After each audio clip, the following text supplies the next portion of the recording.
I see that you're not on keto.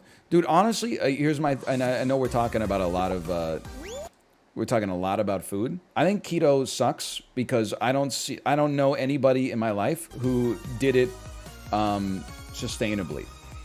Everybody I know in my life that ever did keto made amazing progress on keto and looked forward to when they hit their goal weight so that they could get off keto as soon as possible. And I'm not saying that means that they gained all the weight that they lost back immediately.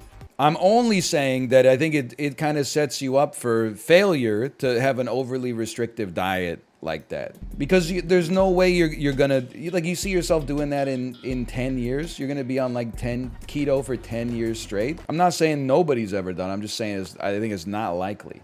We have a local radio host that stands by it. He's been doing it for 10 plus years.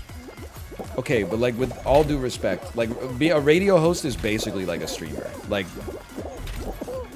unless they're on like NPR, without being needlessly rude, they don't necessarily have to know anything. I deliberately put in the cell phone there because it's not like I own any or I know anything either. I'm just saying, like, this is, oh, hello. Hi, nice to see you again. This is not meant to be like an anti-keto take even. Because if if you need to do a restricted diet to get down to like a specific weight or something like that, that's not my area of expertise. You should talk to a nutritionist or something. But I think like a lot of it comes from like the desire that's like, I want to lose 40 pounds in, 5 months. So you're like, I have to do something that's not merely sustainable, because if something was sustainable, it would be too slow and I wouldn't look good like in my wedding photos or something like that.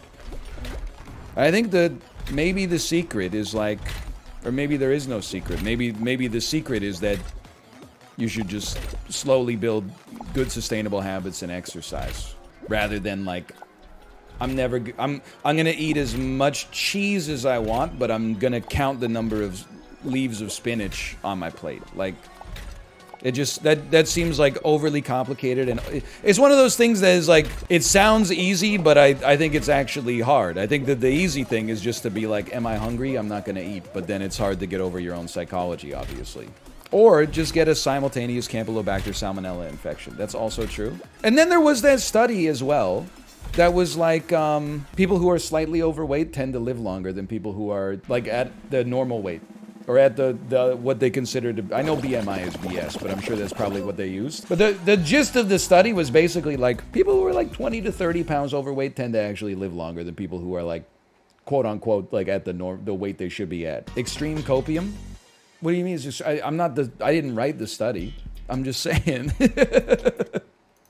Whoever did it was huffing hard. Why? Because you have like a hunch? Because it doesn't sound right to you? No! Because it's false? High schooler detected? Someone getting their undergraduate degree in any science would not feel comfortable making that statement. They would at least put a source. They wouldn't just say that sounds wrong, so it is wrong. They would be like, check out this article that you can't access unless you have a .edu email address. Because despite the government funding the study, the results are locked behind a paywall that's $15,000 a year unless you're a student at Virginia Tech.